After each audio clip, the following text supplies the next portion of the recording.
Bom, já falamos também um pouco em relação a essa desidratação, né? É, que, por exemplo, quando você tem um lodo primário ou um lodo anaeróbio, eles são mais facilmente desidratados quando comparado, por exemplo, a um lodo ativado, certo? Exatamente pela presença dessa água intersticial acumulada ali muitas vezes, absorvida no EPS, né?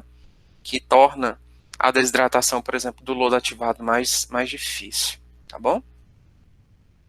As principais razões dessa desidratação, né, além da etapa da estabilização, né, que reduz o volume, essa etapa da desidratação também vai ajudar na redução do volume ali a ser transportado e a ser disposto em um aterro classe 1 ou classe 2A, por exemplo, né? E obviamente que esse transporte vai ser mais barateado e é muito mais, obviamente, dependendo aí da distância que você vai encaminhar, né, assim, o pagamento por esse transporte e também pelo recebimento é muito mais barato, muitas vezes, né, na 99,9% das vezes, de você proceder à desidratação na própria estação. Para pequenos sistemas, né, por exemplo, uma estação de tratamento mais descentralizada, às vezes num condomínio, num condomínio horizontal, num condomínio vertical de apartamentos, etc. Né? O que a gente vem observando muitas vezes é esse lodo excedente é encaminhado para um poço de lodo, né? Ali, e aí vem um caminhão limpa-fossa, coleta esse lodo e aí encaminha para a unidade recebedora ali de lodo. Ou seja, nessas estações você não tem unidades ali tradicionais que eu comentei, de adensamento, de gestão, por quê? Porque a quantidade não justifica, né, essa inclusão na estação de tratamento, que vai tornar ali também a operação mais complicada, e aí, como a gente já discutiu, normalmente essa operação em um condomínio é realizada ali pelo próprio zelador do condomínio, sob a supervisão de um responsável técnico ali, engenheiro ambiental, sanitarista, civil, químico, né? E outras formações correlatas que têm atribuição para isso, tá bom? E aí, gente, isso também, né? Essa desidratação, ela ajuda o próprio manuseio, né? Desse lodo para muitas vezes esse transporte, tá? Bom, quais são os principais processos de desidratação? Tá aí temos no mercado muitas possibilidades, certo? Tanto desidratações naturais ou não mecanizadas, como desidratações mecanizadas, certo? Por exemplo, uma desidratação não mecanizada, muito comum aqui no Brasil, né, principalmente em pequenas estações e tal, são os leitos de secagem, né, que no inglês é drying bed, que vocês podem encontrar também na literatura. As principais técnicas de desidratação mecanizadas, centrífugas, prensas desaguadoras, filtros prensas, né? Essa prensa de parafuso, que é uma tecnologia que para mim foi relativamente nova, né? Eu confesso que eu fiquei mais a par dela, né, durante esse preparo dessa aula, certo? E trago isso para vocês também, certo? Trouxe alguns videozinhos também para mostrar. E temos outras possibilidades, né, como secagem térmica, como utilização de geotêxteis aqui tubulares, chamados de bags, né, muitas vezes.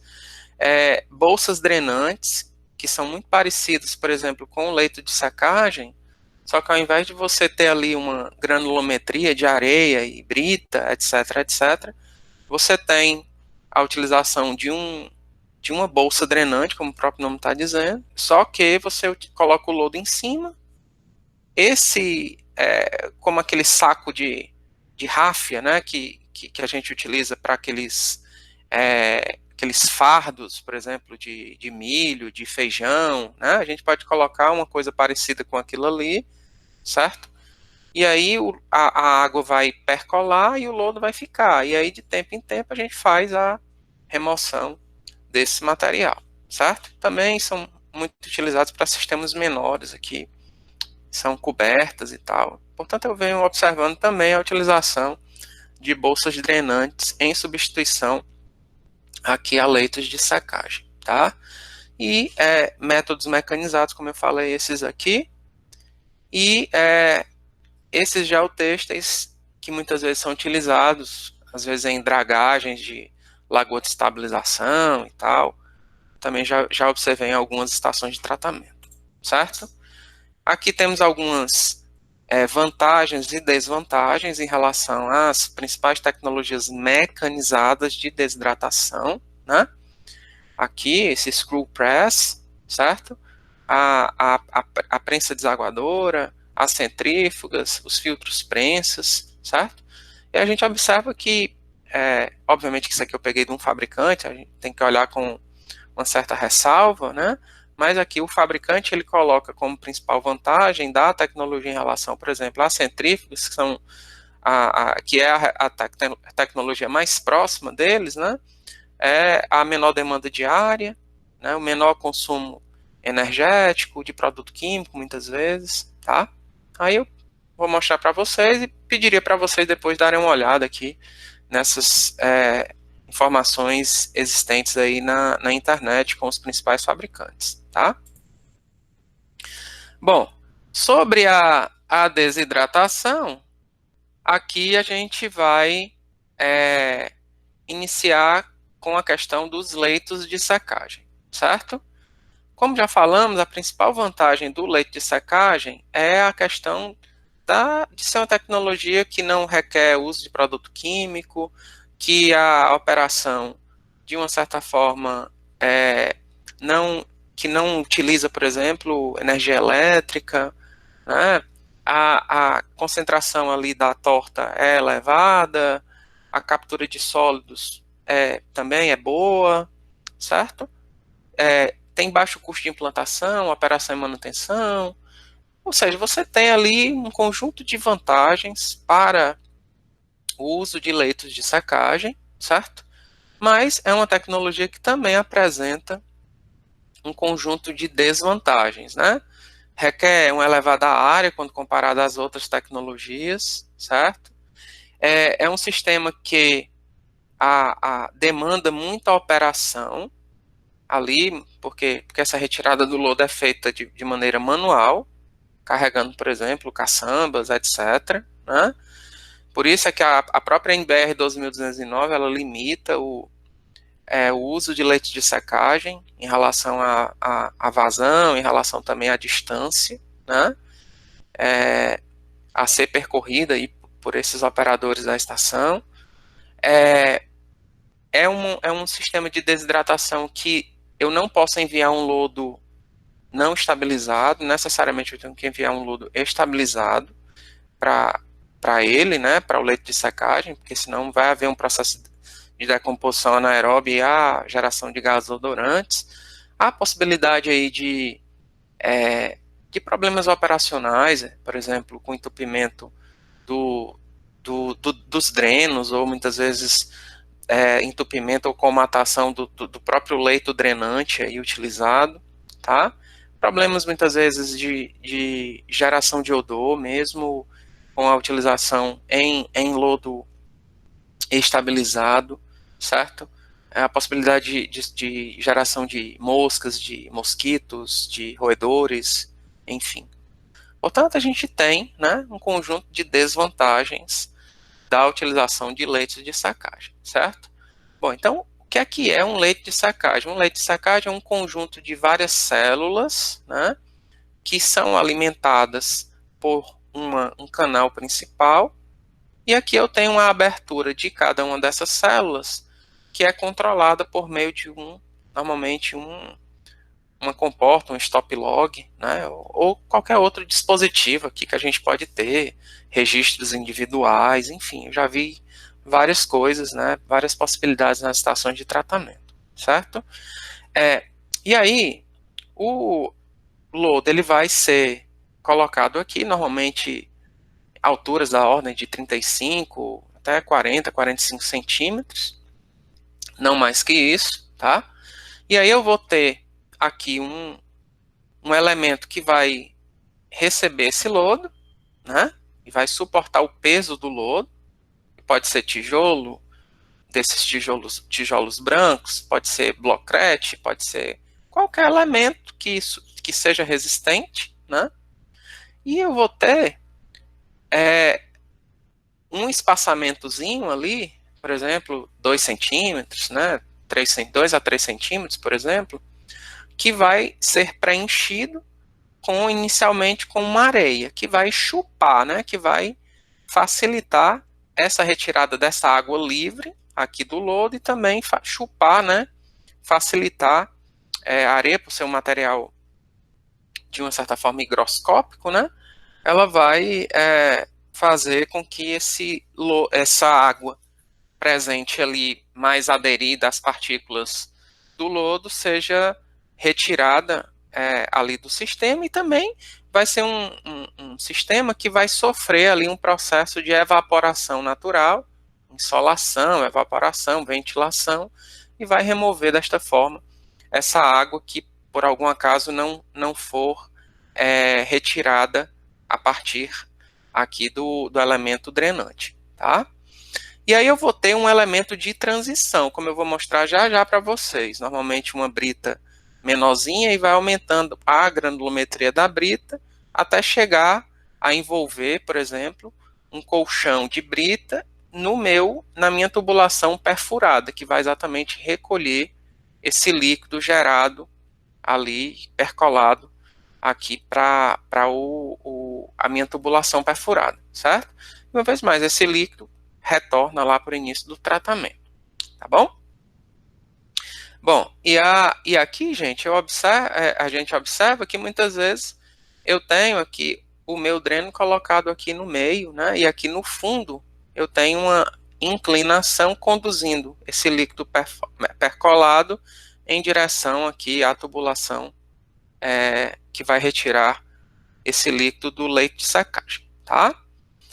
Bom, aqui eu chamo a atenção para o tijolo, né, o branco ou o blocrete, qualquer coisa que a gente possa utilizar para reter o lodo. Tá aqui ele, olha, gente, o lodo, essa camada, 35 centímetros, por exemplo. Esse espaçamento aqui, ó, de 2 a 3 centímetros para retirar essa água que vai percolar e que vai ser recebida lá na tubulação perfurada, por exemplo. E aqui eu tenho o elemento de transição, essa areia, e depois as britas aqui, ó, da menor até uma brita maior, tá? E eu chamo a atenção também para vocês em relação à escolha dessa areia, que tem que ser uma areia exatamente com uma baixa concentração de argila, de silt, certo? Que são tradicionalmente elementos com baixa permeabilidade, ok?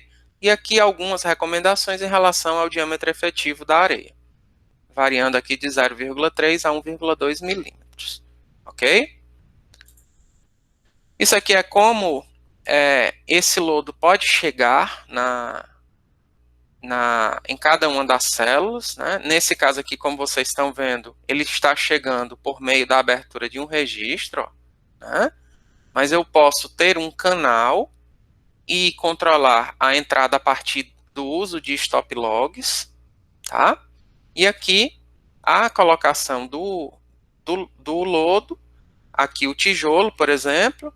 Nesse caso aqui, como eu estou utilizando esse sistema de alimentação, uma placazinha aqui de concreto, para evitar eventual erosão ou um gasto prematuro aqui desses materiais, ou a formação de caminhos preferenciais, enfim, né? Que a gente tem que evitar também. Muitas vezes esses leitos de secagem, eles são cobertos, tá? A depender das características climáticas ali do local também. E aqui uma vista, gente, olha, né? Aqui das várias células dos leitos de secagem, ó. Após a secagem, você vê que parece terra rachada, e depois aqui o operador ele vem com uma enxada, com uma pá, pegando esse material, jogando num carrinho de mão, depois num container, e depois é encaminhado para um destino final, certo? e aqui a abertura dos vários registros controlando a entrada, ok? Mas, uma vez mais, pode ser também a partir de um canal e com a utilização de um stop log, de uma comporta. Isso aqui é uma vista, olha, daqui do espaçamento, 2 a 3 centímetros, a colocação dos tijolos, né? E aqui a placazinha de concreto, ó, mostrando aqui a entrada. Esse leito de secagem é numa indústria têxtil, ó, certo? Recebendo um lodo físico-químico. Nesse caso aqui é coberto, ó, tá? Para ter menos interferência das intempéries, das condições climáticas. E aqui é o canal, ó, que eu falei, para controlar o enchimento em cada uma das células.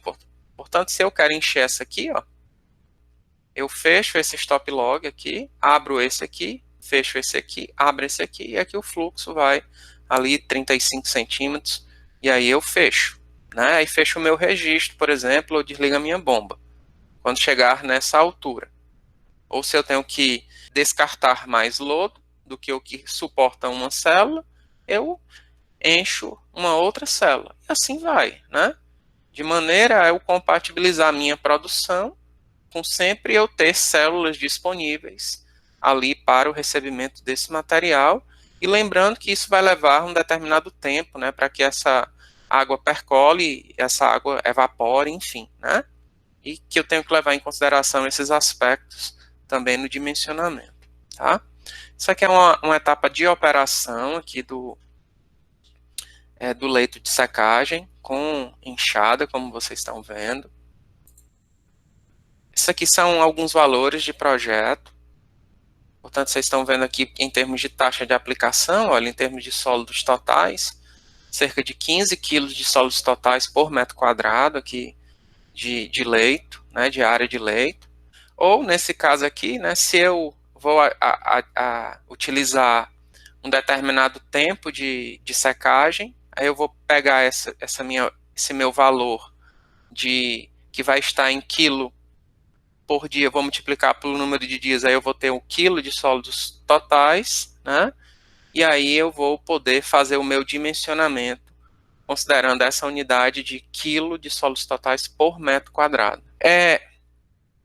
Quantidade de câmaras aqui, no mínimo 2, né? Aqui, distância máxima de transporte no interior do leito de 10 metros e uma torta com teor de sólidos da ordem de 30 a 40%. Ok? São alguns parâmetros aqui de projeto, muitos estão previstos aí na NBR 2209. Como já falei, alguns problemas que podemos nos deparar, por exemplo, quando você tem aqui geração de mau odor, quando você aplica o lodo no leito, pode ser advindo de uma instabilidade do lodo, ou seja, muitas vezes um lodo que eu achava que estava estabilizado não está saindo estabilizado do teu sistema de tratamento, que pode ser decorrente de uma maior relação alimento-micro-organismo, menor idade de lodo, etc., né?